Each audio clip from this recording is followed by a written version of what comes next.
Olá, alunos! Sejam todos bem-vindos à nossa aula inaugural de língua portuguesa. Falaremos a respeito das regras gramaticais. É comum ouvirmos de vocês certas aversões às aulas de português, tais como aula chata, é só regra, não compreendo nada, é só análise. Então, é necessário refletirmos sobre o papel das regras gramaticais em nosso dia a dia. A língua, sendo objeto de estudo da linguística, pode ser estudada sob diferentes perspectivas, da fonética, fonologia, morfologia, sintaxe, semântica e pragmática. Faremos uma breve explicação sobre cada uma delas. Aqui nós temos o mapa mundi e os países onde se fala a língua portuguesa. História da língua portuguesa. A língua portuguesa é originária do latim vulgar. É adotada por cerca de 230 milhões de pessoas, sendo o oitavo idioma mais falado no planeta. Está presente em 4 continentes. Além do Brasil, o português também é o idioma de Angola, Cabo Verde, Guiné-Bissau, Moçambique, São Tomé e Príncipe e, claro, Portugal. Aqui ao lado nós temos a gravura da árvore, que mostra a origem e as ramificações das línguas até hoje. Nós temos aqui em verde as línguas indo-europeias e sua ramificação helenísticas, que deu origem ao grego, germânicas do oeste, que deu origem ao alemão, holandês e inglês, as germânicas do norte, que deu origem ao dinamarquês, norueguês, sueco. Nós temos também aqui as eslavas, que deu origem ao russo, e a que nos interessa, itálicas, que deu origem às românicas, que deu origem ao francês, português, espanhol e italiano. Então, nós podemos dizer que o francês, o português, o espanhol e o italiano são línguas irmãs, da mesma forma que o alemão, o inglês também são. Agora nós temos aqui um mapa que mostra toda a extensão territorial do Império Romano. Em rosa, em formato de bota, nós temos a Itália. Das origens e formação da língua portuguesa. A origem da língua portuguesa está ligada ao latim, língua falada pelo povo romano, que se situava no pequeno estado da Península Itálica, Itália, o Lácio. O latim era a língua oficial do antigo Império Romano e possuía 2 formas, o latim clássico, que era empregado pelas pessoas cultas e pela classe dominante, poetas, filósofos, senadores, etc. E o latim vulgar, que era a língua utilizada pelas pessoas do povo, soldados, colonos, mercadores, etc. Então, aqui nós temos um mapa mundi e dentro desse quadradinho vermelho, nós temos a Península Ibérica, essa pontinha aqui, formada pelos países Portugal e Espanha. O português originou-se do latim vulgar, como vimos, que foi introduzido na Península Ibérica, Portugal e Espanha, pelos conquistadores romanos. Então, decorridos alguns séculos, o latim predominou sobre as línguas e dialetos falados em várias regiões. Desta maneira, formaram-se diversas línguas dentro da região de domínio romano, onde se originaram as línguas românicas. Disse românicas todas as línguas que têm sua origem no latim e que ocupam parte do território conquistado pelos romanos, das quais nossa língua portuguesa é oriunda. Damos o nome de neolatinas às línguas modernas, que provêm do latim vulgar. No caso da Península Ibérica, podemos citar o catalão, o castelhano e o galego-português, do qual resultou a língua portuguesa. A título de ilustração, nós temos a bandeira de Portugal e ao lado a bandeira do Brasil. Abaixo nós temos a foto de um dos maiores escritores da língua portuguesa, Luís Vaz de Camões. Ele escreveu a obra Os Lusíadas. É uma obra de poesia épica que narra as conquistas do povo português na época das grandes navegações e a viagem de Vasco da Gama às Índias. Continuando. O português que se fala hoje no Brasil é resultado de muitas transformações, de acréscimos e ou supressões de ordens morfológica, sintática e fonológica. Essas transformações passaram por 3 fases distintas. Então, desde o galego-português, que foi o idioma da Galiza, na atual Espanha, e das regiões portuguesas do Douro e Minho, permanece até o século XIV. Então, a unificação de Portugal só ocorreu no século XIII. Ela também é a marca para a definição de um idioma para o país.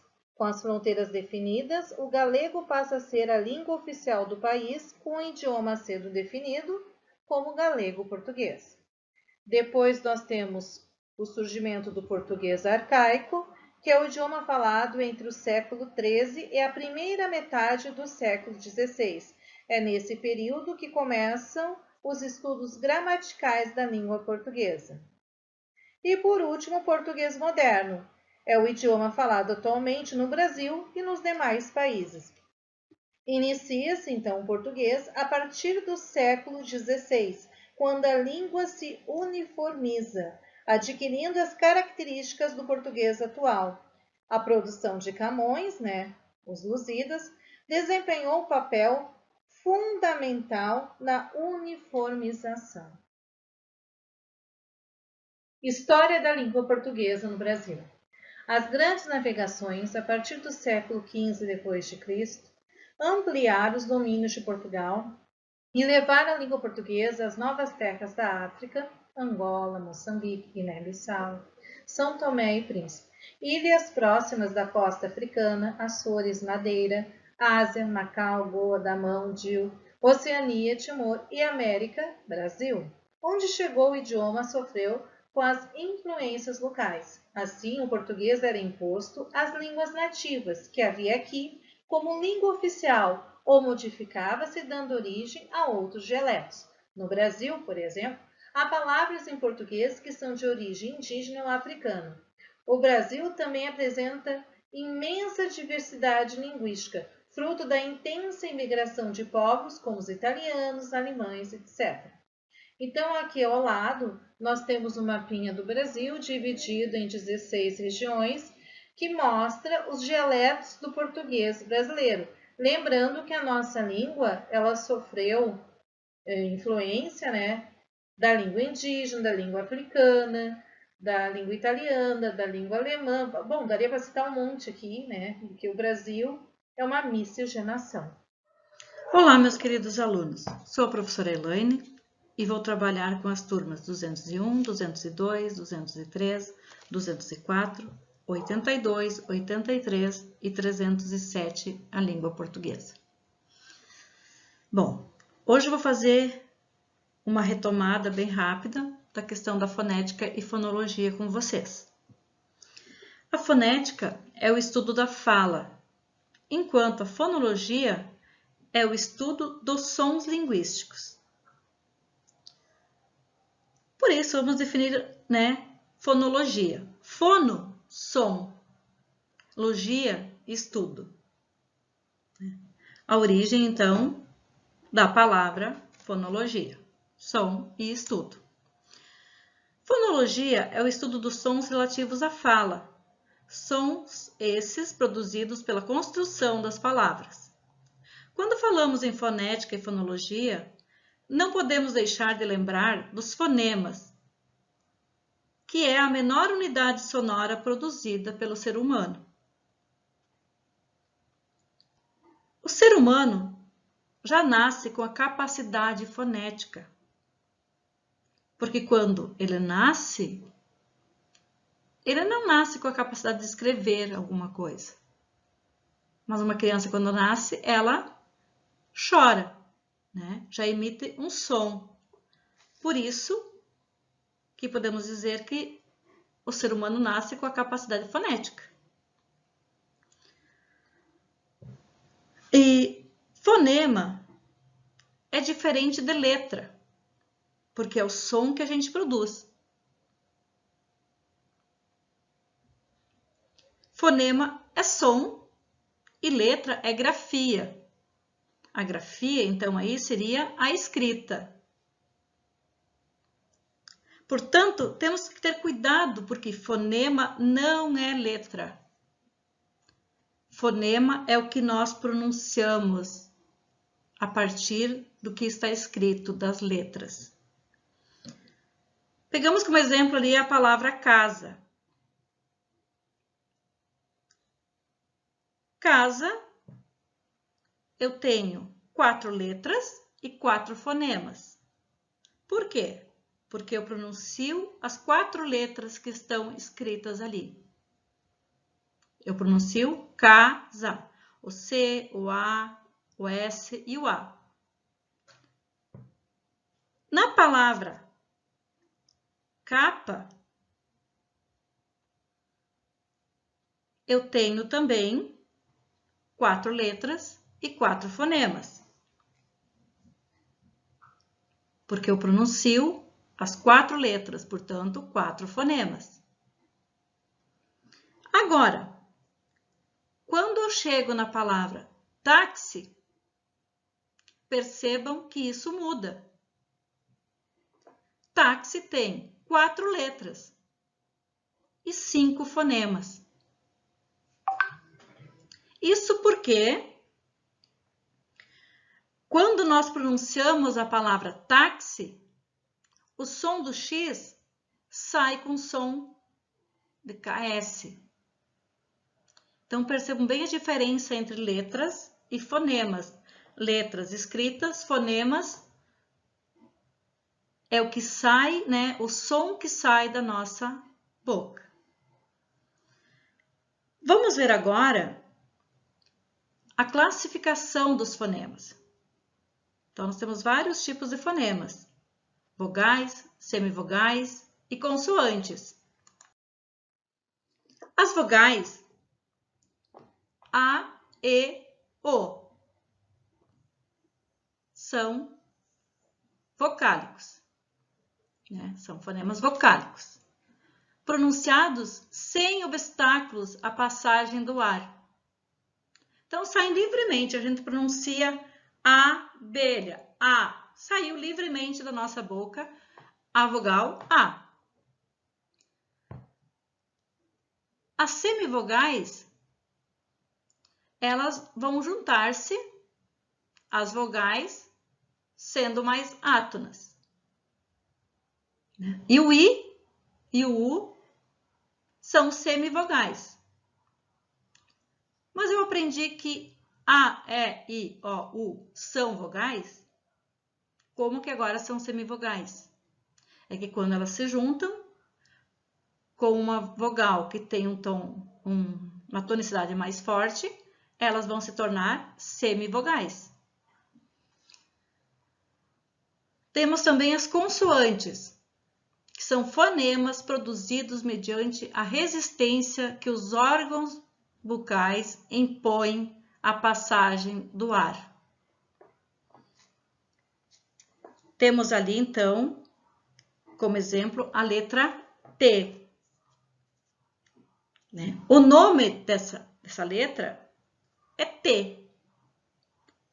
Mas o som que nós emitimos é de T. Porque a gente coloca a nossa língua lá no céu da boca. E aí há uma resistência ali para o ar sair livre. Porque, né, quando a língua está lá no céu da boca, interrompe a passagem do ar. E por isso a gente pronuncia T e não T.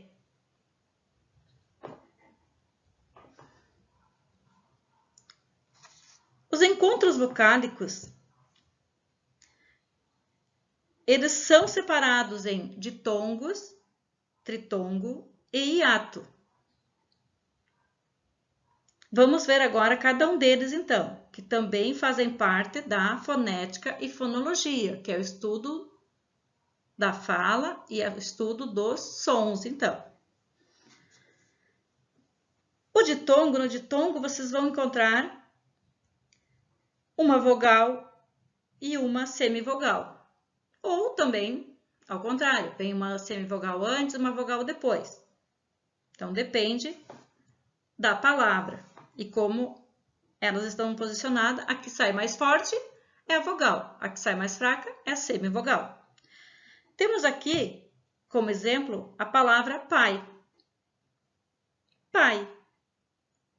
Na palavra pai temos uma vogal, que é o A, pronunciamos mais forte, e o I, que é a semivogal, que pronunciamos mais fraca.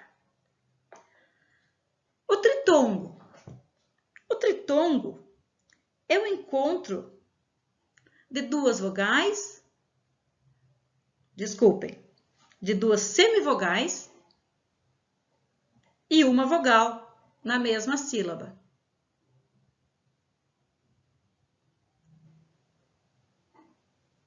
Temos como exemplo aqui a palavra Uruguai. Na palavra Uruguai, nós temos uma semivogal, uma vogal e uma semivogal. Então, nós temos um tritongo.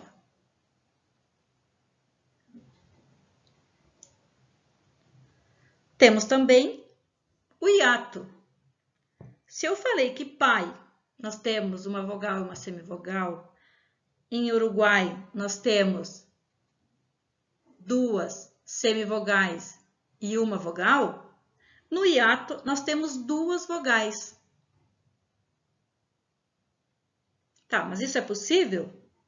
Sim, é possível. Porque quando nós separamos as sílabas, essas duas vogais vão estar em sílabas diferentes. Porque as duas são vogais. Por exemplo, ali na palavra coelho,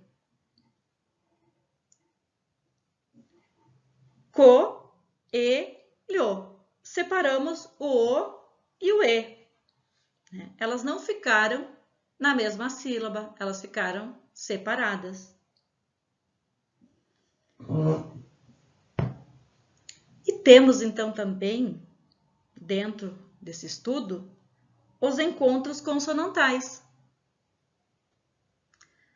Esses encontros consonantais podem estar na mesma sílaba ou em sílabas diferentes, como no caso de clima. Clima. O C e o L estão na mesma sílaba. Agora, se nós olharmos a palavra pacto, temos o C e o T separados. Entenderam? Então, assim, na palavra clima, as duas consoantes ficaram juntas. Na palavra pacto, as consoantes se separaram. E isso a gente chama, então, de encontros consonantais. E, por último, nós temos os dígrafos, que é o encontro de duas ou mais letras representando um único som. Por exemplo, na palavra chapéu e na palavra guitarra.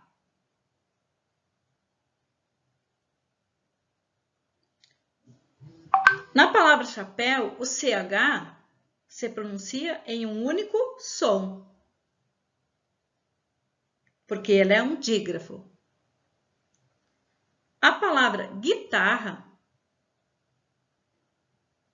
também nós temos o G e o I ali, né?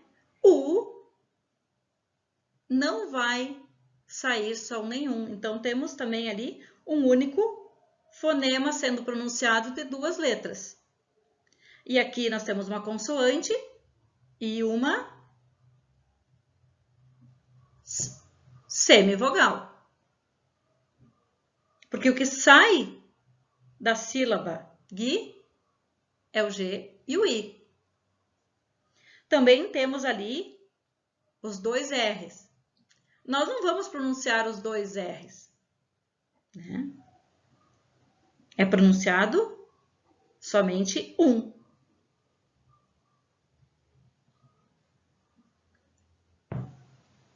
Então, todas essas regrinhas, todas essas classificações aí que fizemos agora das vogais, semivogais, consoantes, encontros vocálicos, ditongo, tritongo, hiato, dígrafos, tudo isso é estudado pela fonética e pela fonologia. Olá, tudo bem com vocês? Eu sou a professora Loreni Almeida e vou trabalhar com os primeiros anos da manhã das turmas 101 a 106 e à tarde 71 e 72. Morfologia. O que é morfologia? A morfologia estuda a formação e a classificação, bem como o uso isolado das classes de palavras que são o substantivo, o artigo, o adjetivo, o numeral, o pronome, o verbo, o advérbio, a preposição, a conjunção e a interjeição. Dessa forma, fazer uma análise morfológica é estudar uma palavra de acordo com a classe gramatical da qual ela pertence. Exemplo: o menino gosta de chocolate. O é artigo, menino é substantivo, gosta é verbo, de preposição, chocolate substantivo. Então, o que são substantivos? São palavras que dão nome aos seres reais ou imaginários. O artigo é a palavra que vem antes do substantivo para definir ou indefinir o nome.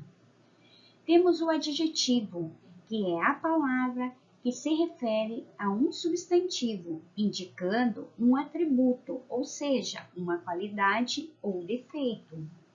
Já o numeral é uma classe gramatical de palavras que indicam uma quantidade de elementos.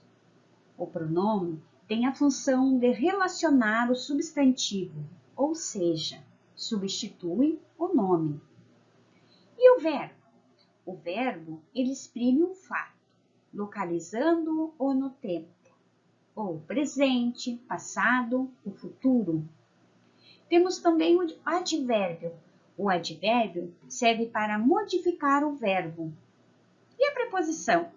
Serve para estabelecer sentidos entre as palavras.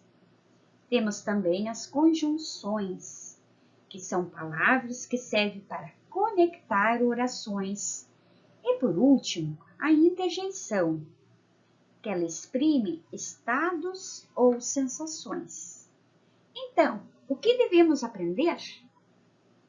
Na morfologia, identificar e reconhecer os constituintes morfológicos de uma oração.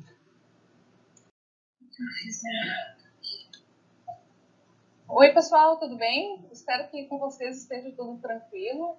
Vou me apresentar rapidamente. Sou a professora Franceline, vou trabalhar com língua portuguesa nas turmas 305 e 73. Vou falar um pouquinho para vocês sobre sintaxe, né? Então, qual é a função da sintaxe no texto, seja ele um texto escrito ou um texto oral? Ela serve para que a gente possa estudar a ordem, a disposição das palavras dentro de uma frase, para que a gente possa efetivar a comunicação em si. Já que nos expressamos através de frases articuladas e não por meio de frases soltas, a sintaxe é a coluna vertebral da língua, porque ela garante o funcionamento e a estruturação do pensamento. Ela, por sua vez, é responsável por analisar o sentido das frases e realizar o ordenamento correto das palavras dentro da oração, ou seja, formando a rede sintática. por onde passa o fio condutor da mensagem, como se fosse a nossa própria coluna. Porque sem ela, a gente não poderia passar o comando para o nosso cérebro.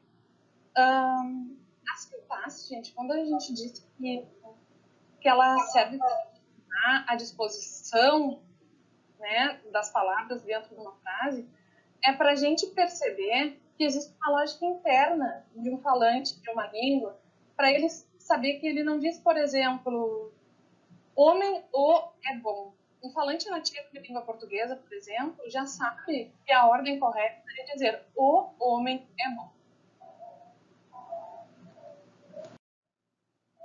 Então, nesse sentido, a sintaxe é a parte que estuda a função que as palavras desempenham dentro da oração. Então, a gente se refere ao sujeito, que é o ser sobre quem a gente declara algo dentro de uma frase. Por exemplo, Ana comprou uma blusa. Sobre quem que eu estou declarando alguma coisa? Sobre a própria Ana. Então, Ana é o sujeito da minha frase. O adjunto adverbial é a circunstância pela qual algo acontece. Se eu disser, por exemplo, ele dormiu já tem uma ideia completa. Porém, se eu disser ele dormiu cedo, estou indicando a circunstância de tempo em que isso aconteceu. Ele dormiu rapidamente é a circunstância de modo em que isso aconteceu. Ele dormiu em casa é a circunstância de lugar em que isso aconteceu. Aí a gente tem também, dentro da sintaxe, o objeto direto, que é quando a gente utiliza o complemento do verbo sem uma preposição. Se eu disser simplesmente comprei, essa frase tem um sentido incompleto, ela exige um complemento. Comprei o quê? Uma blusa. Uma blusa, então, sem a presença de uma preposição, vai ser o nosso complemento direto do verbo. Depois a gente tem o objeto indireto, que é o complemento do verbo com a presença da preposição. Por exemplo, se eu disser simplesmente assim, gosto. Gosto de quê? Gosto de água. Porque se eu disser simplesmente que gosto, o sentido da minha frase não fica completo, vai exigir um complemento. Se eu disser, então, que eu gosto de água, esse de vai ser a preposição que vai servir de ligação entre o meu verbo e o complemento dele. Por isso que a gente chama ele de objeto indireto. Depois a gente tem também o complemento nominal, que é uma informação que ela vai completar algo também, só que nesse caso não vai ser um verbo, ela vai completar o sentido de um nome.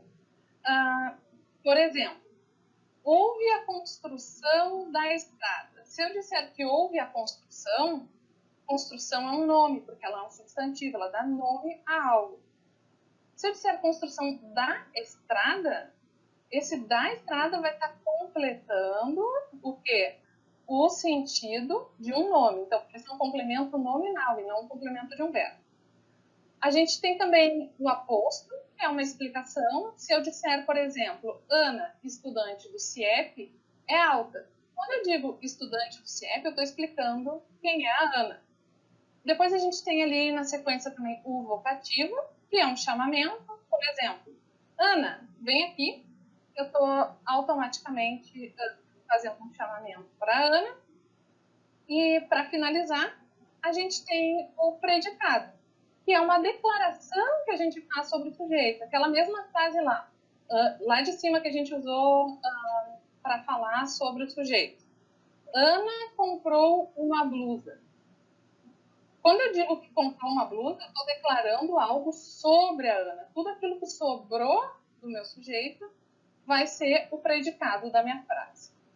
Em outras palavras, então, a sintaxe ela é responsável pela estrutura textual através de dois planos. O plano linguístico, que é a coesão, que eu gosto de chamar de amarração interna dentro do próprio texto, onde os processos de referência e sequenciação textuais existem. E o plano conceitual, que é a coerência, ou seja, o sentido do texto. Se eu disser, por exemplo, que uma fada passou voando, isso é coerente? Aí vai depender do mundo ao qual eu estou me referindo. Se for um mundo adulto, real, e eu disser que uma fada passou voando, provavelmente vocês vão pensar que eu estou, assim, louca, né? Porém, se eu estiver no universo infantil, isso é coerente. Coerente e coeso, porque no universo infantil a gente tem fadas voando.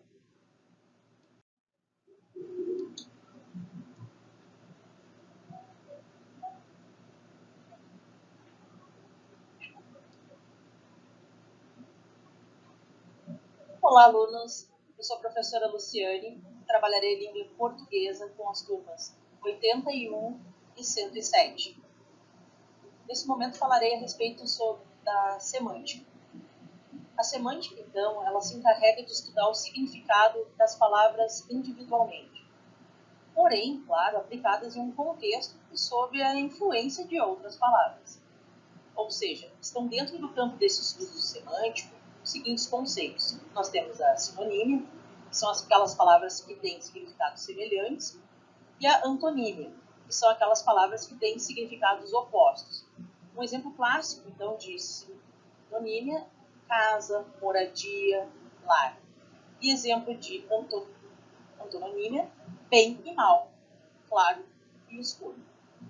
Ainda, no estudo semântico, nós temos as paronímias, que são aquelas palavras de significado diferentes, mas a pronúncia bastante parecida. Que é o exemplo do verbo soar, que é o caso de emitir o som, que se assemelha em pronúncia, com o verbo suar, que é o transpirar.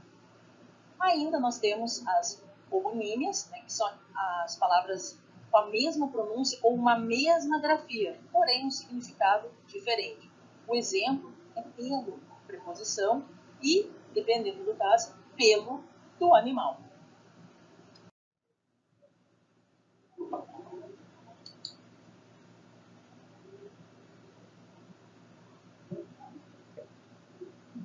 A pragmática, então, tem como objetivo analisar a linguagem no contexto do uso na comunicação. É nesse campo de estudo que o sentido das palavras está relacionado ao efeito prático que as mesmas podem criar, o que inclui também considerar aquelas informações implícitas que nós notamos. O exemplo que é dado seria: vamos sair hoje? Aí uma pessoa pode responder: eu estou sem dinheiro. Nessa situação, nem é necessário, no caso, o sujeito B dizer não, porque a frase B, ela já mostra ali, o estou sem dinheiro, fica implícito que para sair vai ser necessário dinheiro para gastar. E como o sujeito não tem, logo, ele não vai sair. Estudar não é uma obrigação. É uma porta aberta para o próprio crescimento e evolução. É construir um mundo inteiro de possibilidades dentro de si. Obrigada pela participação de todos e até o nosso próximo encontro.